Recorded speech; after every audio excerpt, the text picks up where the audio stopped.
안녕하세요. 솔직히 이렇게 사연을 보내기로 결심할 때까지 엄청난 용기가 필요했다는 걸 먼저 말씀드리고 싶네요.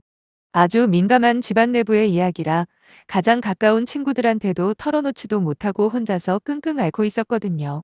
시가 식구들과의 갈등이라는 게 생각보다 제대로 대처하기 어렵다 보니 중간에서 마음고생 제법 했습니다.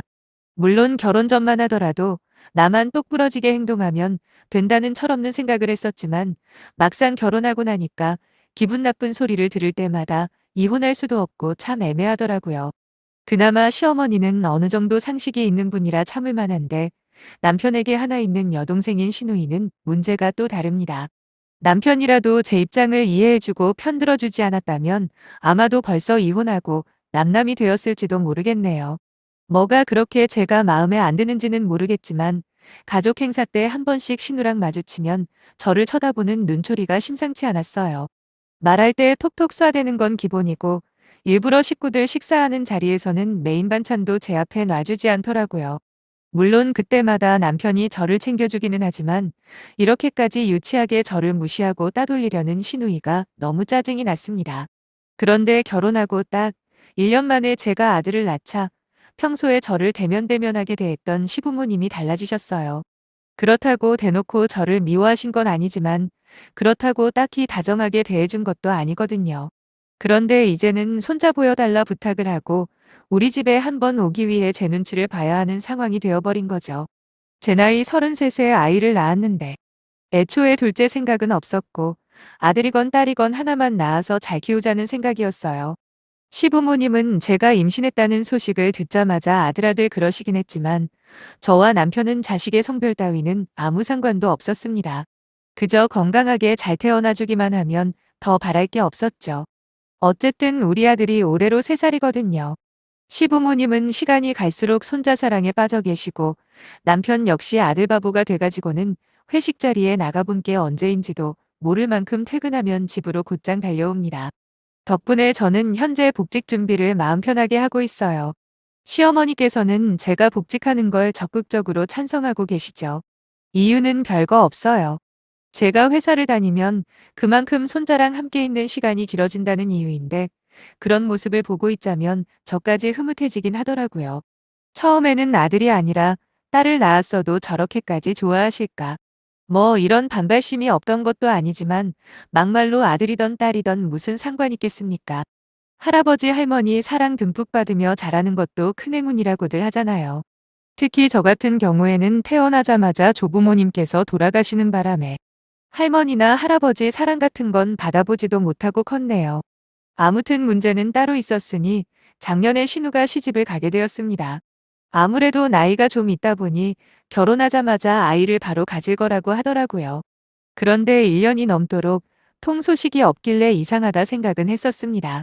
시어머니도 애가 타는지 결혼하고부터 각종 비싼 영양제부터 보약까지 신우에게 해다 먹이면서 빨리 임신이 되기를 기원하고 있는 상황이었고요.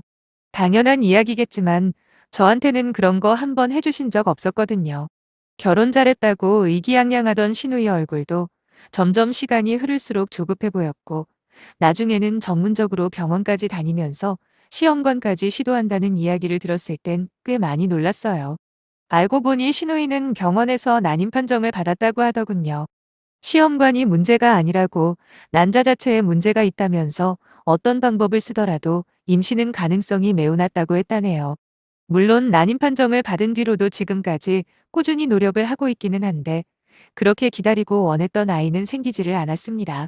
저는 의학적인 지식이 전혀 없어서 잘은 모르지만 병원에서는 무슨 수치가 제로에 가까워서 이제는 난자가 생성조차 안 되는 상황이라고 하더라고요. 의사 말로는 다른 방법은 없고 난자를 제공받는 수밖에 없다고 하네요. 그것 때문에 시가 쪽 집안이 발칵 뒤집어진 건 물론이고 특히나 심해부 쪽 집안에는 완전히 난리가 났었다고 하더라고요.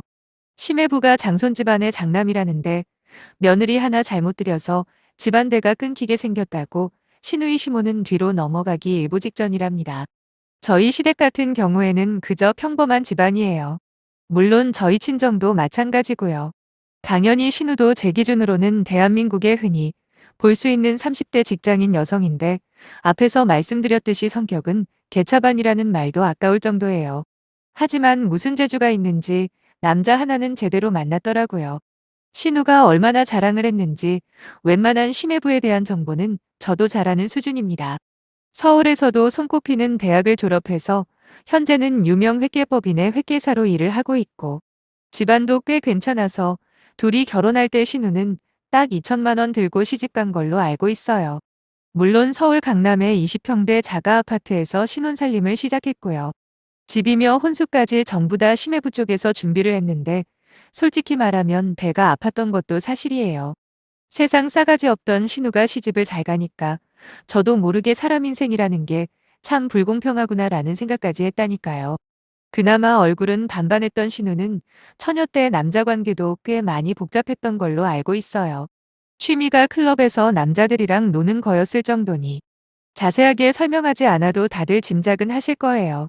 하지만 아무 걱정 없이 탄탄대로일 것만 같던 신우의 결혼 생활이었지만 애 못 낳고 고생하는 거 보니까 또 막상 가족의 일원인 입장에서 마음이 좋지만은 않더라고요.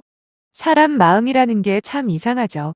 신우가 밉고 잘 안 됐으면 좋겠다는 생각이 컸었는데 또 실제로 아이 문제로 힘들어하고 공궁한 상황에 처했다는 이야기를 듣다 보니 또 한편으로는 불쌍한 마음이 드는 것도 사실이었습니다. 실제로 애 못 낳는 며느리는 집안에 필요 없다고 당장 이혼하라고 신우 시부모님이 난리라는 소식까지 들었을 때는 혹시라도 나도 애를 못 낳았더라면 우리 시부모는 어땠을까 하는 상상도 되더라고요. 제 남편이 물론 장남의 장손도 아니지만 모르긴 몰라도 저 역시 비슷한 대접을 받지 않았을까요?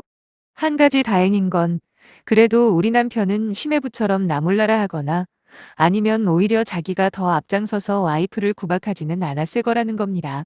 아무튼 부잣집에 시집가면서 팔자 제대로 필 거라고 생각했던 신우가 한순간 집에서 쫓겨날 위기에 처하자 저희 시댁은 완전히 초상집 분위기였고 원래 자기 집안일에 딱히 관심 없어 보이던 남편마저 내 동생 어떻게 하면 좋겠냐고 걱정이 많아 보였습니다. 그래서 제가 같이 술도 한잔하면서 위로도 많이 해주기도 했네요. 하지만 뭐 돈 문제도 아니고 누가 어떻게 도와줄 수 있는 문제가 아니잖아요. 본인 난자에 문제가 있는 걸 누구한테 책임을 돌릴 것이며 지금 의학으로는 할 수 있는 게 전혀 없지 않겠습니까? 그나마 시어머니가 이리저리 돌아다니며 백방으로 알아본 결과 난자를 공여받는다면 어떻게든 방법이 있다고는 하더라고요. 처음에 신우는 말도 안 되는 소리라며 반대를 했답니다. 그런 방식으로 아이를 가져봤자 그게 자기랑 무슨 상관이 있냐고 결국 다른 여자 아이가 아니냐며 절대 못하겠다고 했다는 거예요. 하지만 당장 이혼당하고 집에서 쫓겨나게 생기니까 결국 어쩔 수 없이 고집을 꺾고 그쪽 관련 병원을 찾아다닌다고 하더군요. 사실 제가 신우 입장이라고 해도 차마 생판 모르는 여자의 난자를 얻어서까지 아이를 낳고 싶지는 않을 것 같아요. 그냥 이혼을 당하더라도 그냥 혼자 사는 게 낫지 굳이 난자까지 구걸해 가며 애를 낳는다는 게 선뜻 이해는 안 되더라고요. 요즘은 입양 시스템도 잘 되어 있으니 차라리 그쪽으로 알아보는 게 어떠냐고 한마디 던졌다가 시어머니한테 잔소리만 실컷 들었네요. 씨가 얼마나 중요한데 그딴 소리를 하냐고 제대로 한 소리 하셨는데 아니 남자 쪽 씨만 중요하고 여자 쪽은 하나도 안 중요하냐 맞받아치려다 참았어요. 괜히 제가 중간에서 나설 만한 일이 아니라고 판단했거든요. 여기까지가 제가 알고 있는 최근 신우 소식의 전부였는데 뜬금없이 얼마 전 신우가 저한테 밥을 산다고 연락이 온 겁니다. 이야기했다시피 신우는 저를 예전부터 미워하고 싫어했었고 저한테 할 말은 전부 다 남편을 통해서 전달을 했지 이렇게 직접 저와 1대1로 만난 적은 한 번도 없었거든요. 그런데 이번에는 무슨 바람이 불었는지 신우가 저한테 전화를 해서는 주말에 한번 보고 싶다고 하더라고요. 그것도 시간 내서 부부 동반으로 한번 보자고 말이에요. 뭔가 불길한 예감도 들고 찝찝했지만 신우 상황을 아는 터라 거절할 수가 없더군요. 아이는 친정엄마한테 맡겨두고 그렇게 남편과 둘이서 신우네 부부를 만났습니다. 자기가 산다며 마음껏 먹으라고 저희를 부른 곳은 코스 요리로 나오는 최고급 일식집이었고 저녁 식사 메뉴 중에 가장 비싼 코스를 고르더라고요. 1인당 30만 원이 넘는 코스 메뉴였는데 갑자기 신우한테 이런 비싼 밥을 얻어먹으니까 아무 맛도 안 느껴지고 밥이 코로 넘어가는지 입으로 들어가는지도 모르고 먹었네요. 그동안 저를 사람 취급도 안 하던 신우가 대체 얼마나 큰 부탁을 하려고 이러는지 불안하더라고요. 음식은 또 왜 그렇게 많이 나오는지 평소라면 구경도 못할 귀한 음식들이었지만 다 먹지도 못했어요. 대충 식시가 끝나고 남자들끼리 술 한 잔씩 마시면서 앉아 있었는데 드디어 신우 입에서 본론이 흘러나왔습니다. 자기가 불임 판정을 받고 얼마나 힘들었는지부터 시작해서 최근에 난자기증을 받으려 한다는 이야기까지 쭉 하면서 분위기를 잡아가는데 그때까지만 해도 설마 했네요. 처음엔 본인도 망설였답니다. 하지만 이왕 난자를 기증받는다면 모르는 사람보다는 아는 사람이 좋을 것 같답니다. 거기다 그냥 아는 사람도 아니고 가족이라면 더더욱 좋겠다는 신우의 말이 끝나자마자 저는 뭐라 대답도 못하고 머리가 텅 비는 것 같더라고요. 제 상상을 완전히 초월한 내용이었거든요. 옆에서 술 마시고 있던 남편도 그 소리를 듣더니 깜짝 놀라서 술잔을 든 채로 굳어버렸고요. 신우는 저희 반응에 아랑곳하지 않고 담담하게 설명을 이어갔습니다. 일단 우리나라에서는 난자매매 자체가 불법이고 그러다 보니 마땅한 기증자를 찾기도 어렵다고 해요. 그렇다고 이대로 아무것도 안 하다가는 결혼 자체가 파탄나게 뻔하다며 그래도 생판 얼굴도 모르는 남보다는 제가 나을 것 같다네요.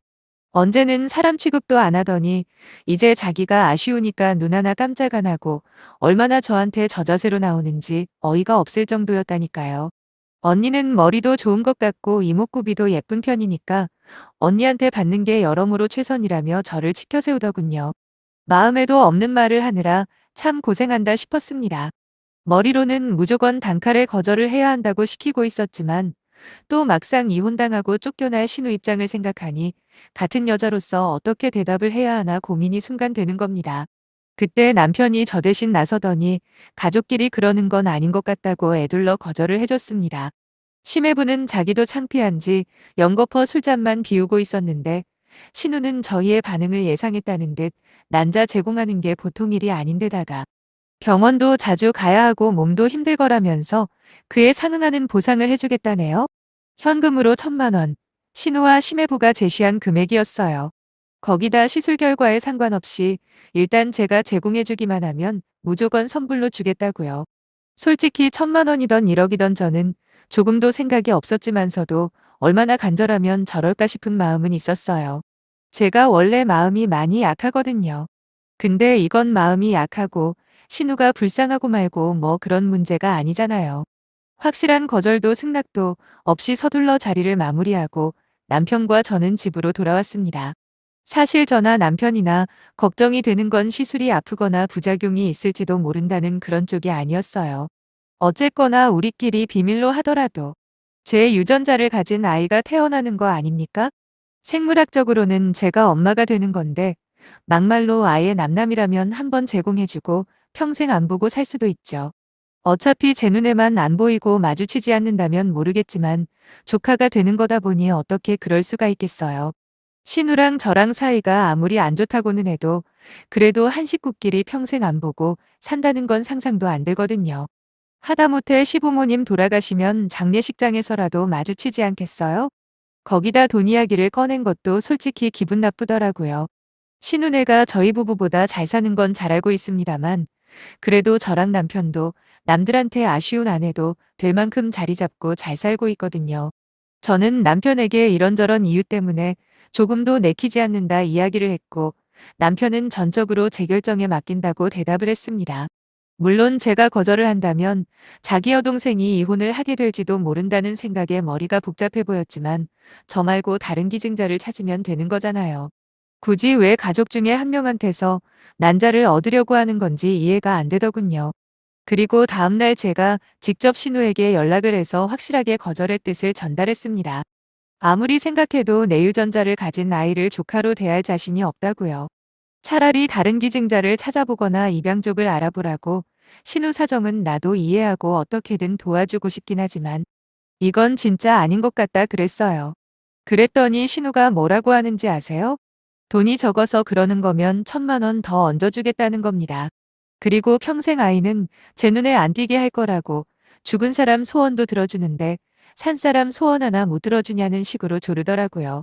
지금 내가 돈 몇 푼 더 받자고 이러는 것 같냐고 이 정도 좋게 이야기하면 좀 알아들으라고 한 소리를 했습니다. 그러자 드디어 신우가 본색을 드러내더니 저같이 이기적인 사람은 처음 본다네요. 애를 낳아달라는 것도 아니고 그깟 난자 좀 달라는데 비싸게 군다며 그때부터 저한테 욕을 한참 하다가 마지막으로 한다는 말이 이제 가족 취급도 하지 않을 테니까 앞으로 연락 같은 거 절대 하지 말랍니다. 누가 누구한테 승질은 내는 건지 황당 그 자체더군요. 저도 지지 않고 받아쳤어요. 언제는 우리가 가족인 적이 있었냐고. 그나마 내 남편 동생이라 지금까지는 예의 갖춰서 대해줬지만 이딴 식으로 막 나오면 나도 똑같이 대해줄 거라고 조곤조곤 말을 했죠. 뭐라 혼자 열을 내길래 저는 네가 이혼을 당하던 말던 내 알바 아니니까. 너야말로 나한테 두 번 다시 전화던 문자던 아무것도 하지 말라고 말하곤 전화를 끊어버렸네요.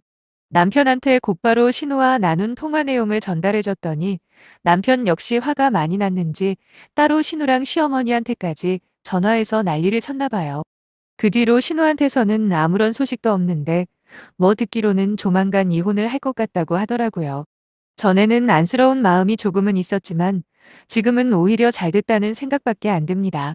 사람이 사람 같아야 뭐 동정심도 들고 도와줄 마음이 생기는 거 아니겠어요? 그나마 시어머니께서 먼저 괜찮냐고 미안하다 이야기를 해주셔서 시부모님과 인연 끊을 생각은 없지만 최소한 신우는 평생 보지 않고 살 작정이에요. 곰곰이 생각해보면 신우가 저런 불행한 일을 당하는 게 전부 자업자득이 아닐까 싶기도 합니다.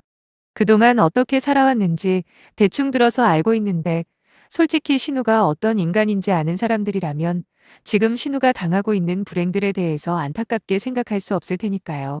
만에 하나 이혼을 당한다고 해도 그건 제 책임이 아니라고 생각하고 그거에 대한 책임을 혹시 저한테 돌리기라도 하면 그때는 진짜 너 죽고 나 죽자 달려들 겁니다. 혹시 기회가 된다면 신우가 어떻게 되었는지 다시 사연 남기러 올게요. 지금까지 읽어주셔서 감사합니다.